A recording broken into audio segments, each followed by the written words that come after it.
Starting from a very young age, I asked my father about the number on his arm. My father responded that it helped him to remember his phone number. Of course, it didn't take long before I knew this was untrue. I wanted to know the truth. I wanted to be able to really understand his past. And I was cross with him when he gave some simple answers like, "Do you really want to know how bad it was?" "Well, it was." Or, "Didn't you read Primo Levi?"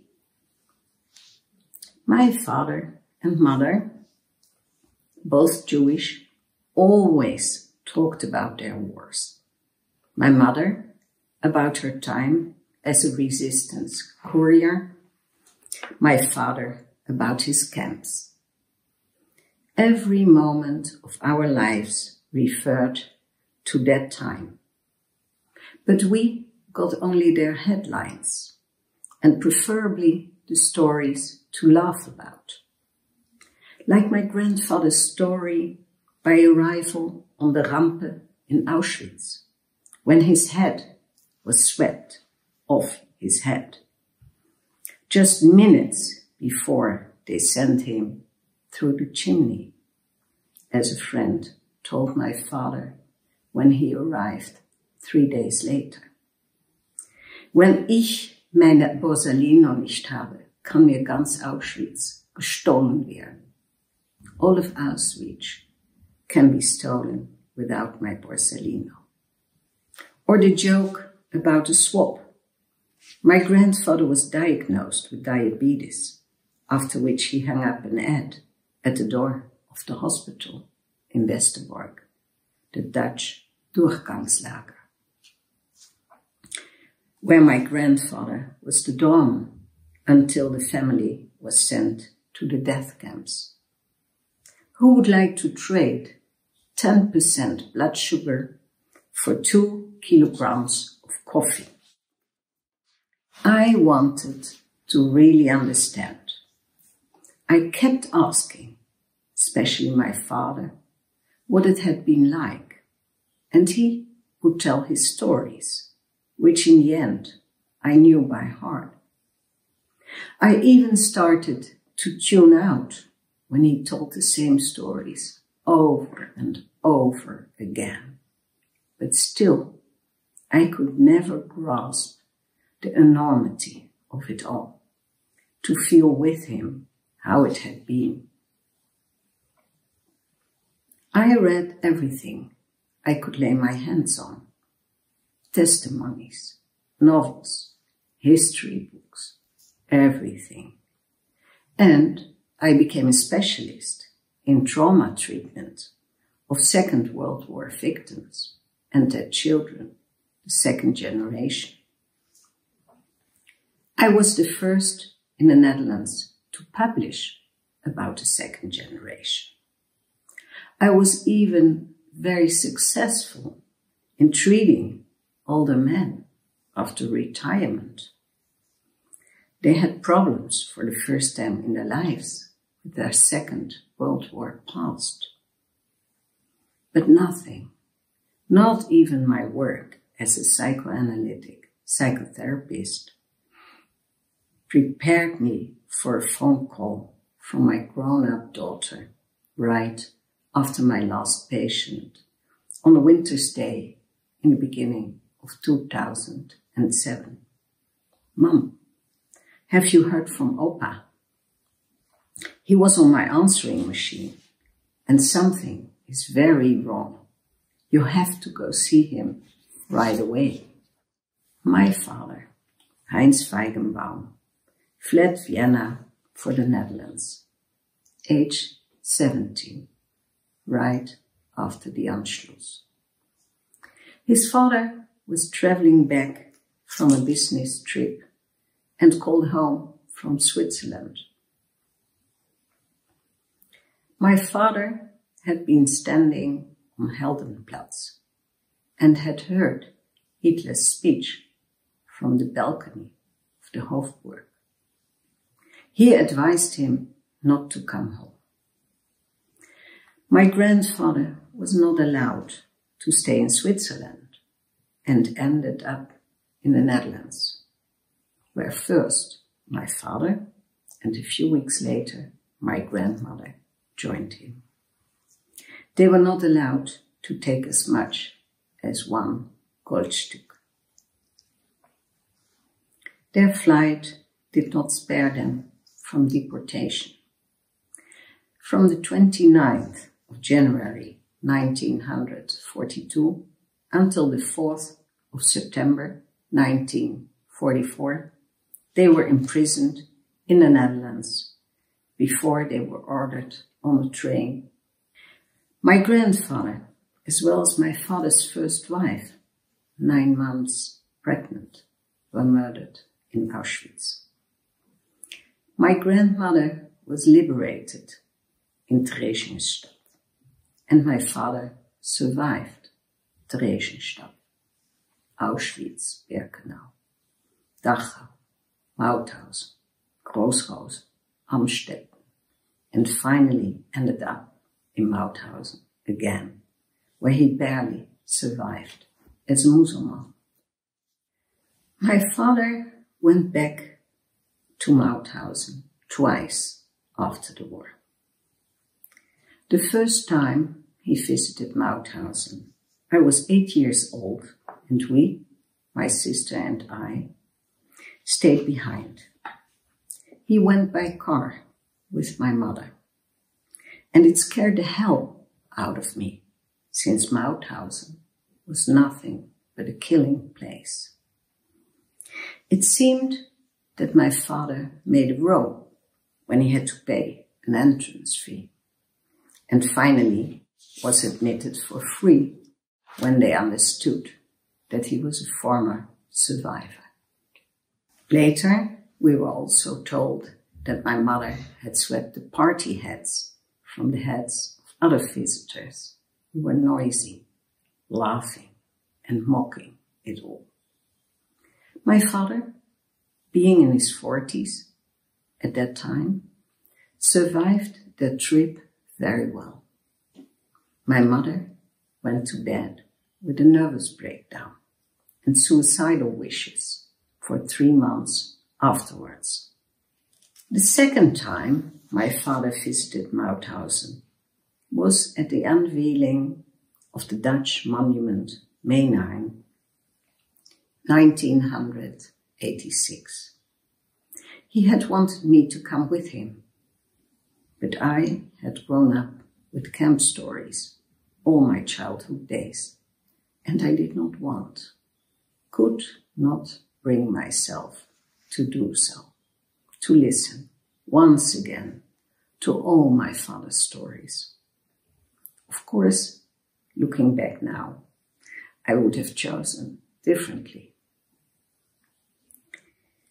My father did not go by car or fly, preferably first class, as he normally would have done for his work in the European Union. No, he joined a Dutch group that went by bus because he thought he would meet other alte Eingesassene, other Mauthausen survivors. For that occasion, he would probably have taken anything, but he was the only survivor in the Dutch group, the ultimate survivor, the guide, someone to whom you could ask all kinds of questions. Since all the others were a family of survivors. In Mauthausen, generally you died within 8 days. My father survived from mid-January 45 till the 5th of May, the day the camp was liberated. There were almost no Mauthausen survivors in the Netherlands or elsewhere. He was interviewed together with Simon Wiesenthal, whom he knew since they had been together in Mauthausen. When a journalist asked them what they ate, Wiesenthal told them that they ate grass in April 45. My father must have responded, "No, Shime, you're mistaken. In April, the grass was finished." I used that line as a title for the novel I published in 1999. In April, the grass was gone. In 1986, my father was already 65 years old, 26 years older than during his first visit to Mauthausen after the war.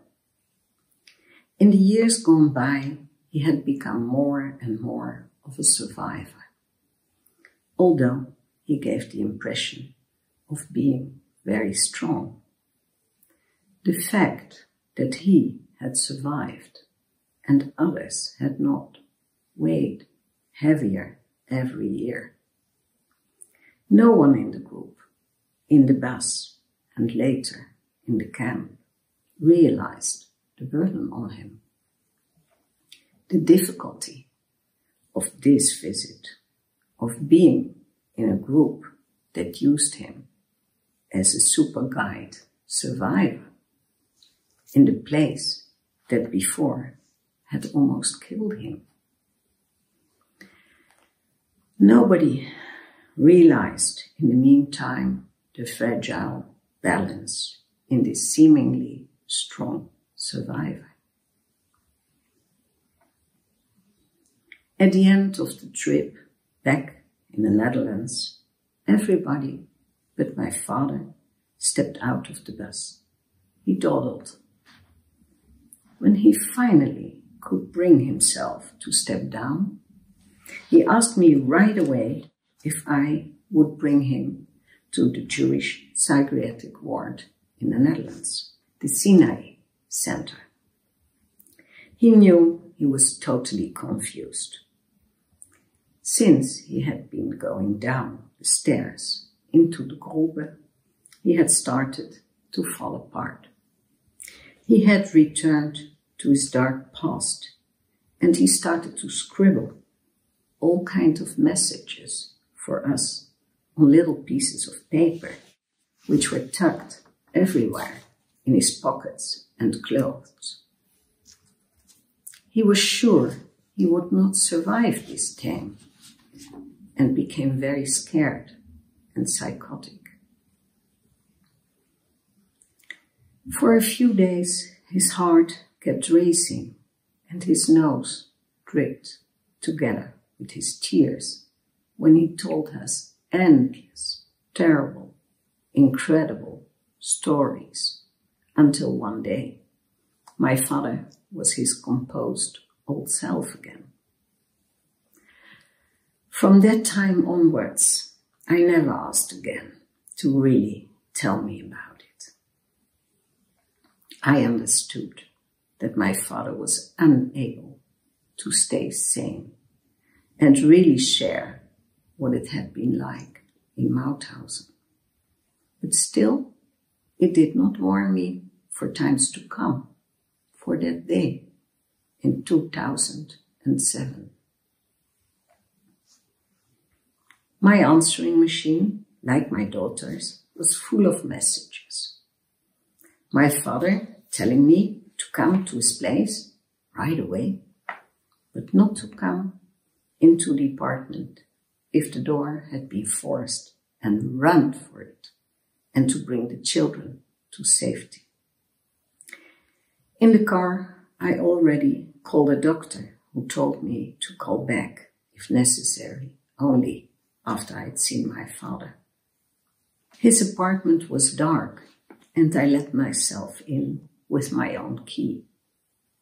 My father was standing in the middle of his living room, and as soon as he saw me, he put one finger to his lips, as to warn me to keep silent. The only lights in his place came from the outside world that was holding its breath.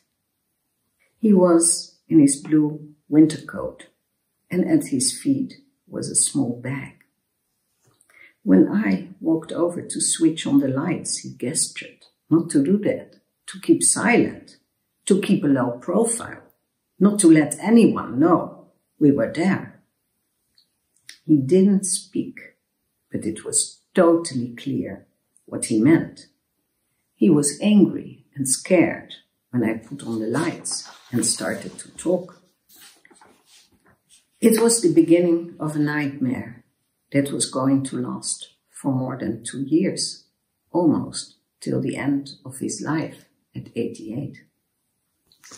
Those 2 years, most of the time, my father was back in Mauthausen, and I understood more than I had ever wished for.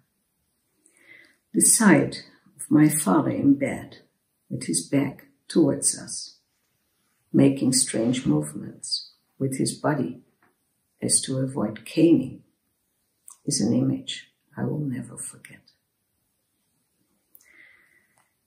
My father would try to convince me not to take him to the hospital to see his cardiologist.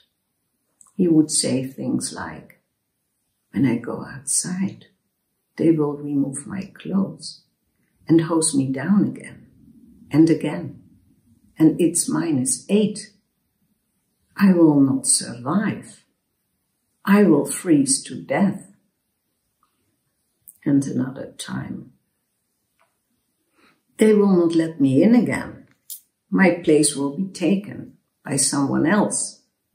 We have to keep the place." Or, on a warm summer's day, "Don't open the window. They might come through the window. They might hear us," when his room was soaring hot and smelly. My father, the hero of my youth, a gentleman who had survived the most incredible past, could be so afraid that he would not even dare to go to the bathroom. Or he would run around stark naked in the corridor, trying to escape his torturers. Only after I could convince my father to try electroshock therapy, when all other treatments had failed, did he become sane again and able to enjoy the first rays of sun on his face in early spring. However, he had become so fragile that the first pneumonia of that autumn killed him. So, in the end, I got more than I ever wanted. I do understand. I am able to empathize. And through the eyes of my father, I've seen the horrors of this place called Mauthausen.